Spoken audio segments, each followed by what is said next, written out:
turmush o'rtog'im o'zlari gul do'konlari bo'lardi va o'sha gul do'konida ishlardilar, yurg'izardilar. Men endi baribir yangi kelinman. Erim yonimda bo'lmasa xotirda bo'verardim. U paytda unaqa telefonlar tam minimum bo'lgan, hech qanaqa telegramlar, hech narsalar bo'lmaganda. Birinchi bahona topdim. Qanaqa qilib erimni yonida kunduz kuni ham bo'lish masalasini. Xullas, qo'llarida bir 7-8 ta xodim ishlardi va ular o'sha do'konni yonida kafeda ovqatlanishardi. Va men taklif qildim turmush o'rtog'imga. Bahodir aka dedim, men mana kun davomida bo'shman, uyimni porядка qilib qo'yaman.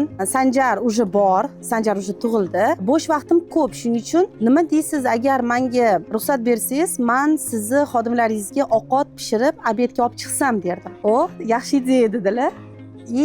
По итогу kundalik bozor qilib kelardim, торговый sentrda yashardi. O'sha bozordan bolalarga shu 7-8 ta odamga obed tayyorlardim. O'sha obedni olib chiqardim, bolalar yeshardi va bahonada men qo'limda lyalichka, Sanjar, bahonada men erimni ko'ryapman, ya'ni erimni yonidaman. Bir obed olib bordim, yishdi, idish-tovolarni oldim, ketdim. Bora-bora men уже 2 soatlab qolib ketishni boshladim. Va bora-bora mana ertalabdan kechgacha ularni oldida bo'ldim.